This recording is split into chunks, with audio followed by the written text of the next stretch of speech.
Осы уақытқа дейін 2 семестр, 5 ай, 10 жиналыс бойы Алматының 15-тен астам клубының координаторлары, аға буындары Алматы пікірсайыс федерацияның қолдауымен төрешілік манифесті құруға атсалысқан болатын.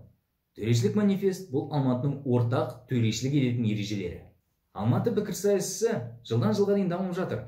Жаңа клубтардың ашылуы, әр клубта 50-ден астам мемберлердің болуы, әр апта соңында қалалық, республикалық, халықаралық турнирлардың өтуі оған дәлел. Алайда соңғы 2 жыл бойы бізге келесі даму сатысына көшуге, ғаламторға, теледидарға шығуға кедергі болып жатқан ортақ төрешіліктің болмауы. Бұл видео төрешілік манифесті мүмкіндігінше көп адамдар түсінсін, көрсін және талқыласын деген ниетпен түсіріліп жатыр. Ал екіншіден, бұл видео шыққаннан соң барлық Алматының турнирларына, спикерлеріне және төрешілеріне міндетті болатын қағидаларды түсіндіру болып табылады.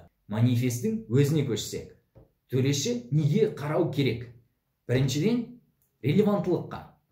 Яғни сіздің алдыңыздағы тұрған ойыншының кейсі қаншалықты қарарға қатысты бар, қаншалықты ол актуалды нәрселерді айтып жатыр.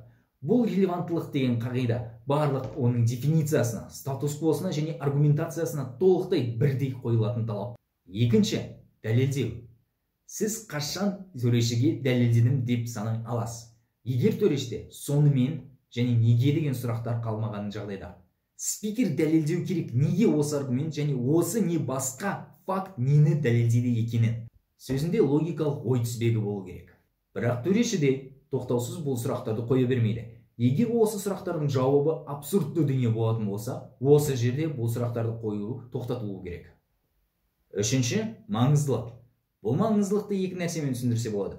Бірінші, аргументіңіздің немесе идеяның ойын барысындағы маңыздылығы, ауқымдылығы. Ал екіншіден, адамға немесе қоғамға әсері. Яғни осы нәрселерді қолдана тұра біз келесі формуланы аламыз. Максималды тұрғыда әсер ету керек, максималды адам санына. Үш қағида. Осы ретлігімен жайдан жай тұрған жоқ. Осыған сүйене отыра. Болашақтағы ойындарды төрешілік еткен кезде сіз кейсте ең алдымен релеванттылығына қарайтын боласыз. Қаншалықты дефинициясы, статус-квосы, аргументтардың барлықтары релевантты болып табылады. Содан кейін ғана сіз дәлелдемеге көшетін боласыз. Егер барлығына сәйкес келетін болса, соңындағы не маңыздылығына қарайтын боласыз.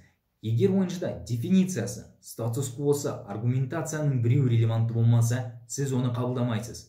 Дәлелдемесі керемет болса да, ол релевантты болмаса, сіз оны қабылдамайсыз. Бұл үш қағида төрешілік манифесті емес, бірақ ең маңызды бөлшегі. Бұл қағидаларды құру барысында ең алдымен халықаралық деңгейде қалай төрешілік ететінін біз білгіміз келді. Және сол ережелерді ала тұра Алматы пікірсайысына бейімделуге барынша тырысқан болатынбыз. Бірде-бір қағиданы біз өз ойымыздан шығарған жоқпыз. Бұл қағидалар Алматы қаласында баяғыдан бері айтылып келе жатыр. Бірақ осындай сыйымы ретінде бірінші рет беріліп тұр. Болашақта мен кепіл бере аламын. Турнирлар басталмас бұрын барлық клубтарда төреші манифестінің тапсырмасы тұрады. Егер сіз осы бастаманы қолдасаңыздар, Алматы пікірсайыс федерацияның болашағы сіздердің қолдауларыңызға тікелей байланысты. Тыңдағандарыңыз үшін көп рахмет.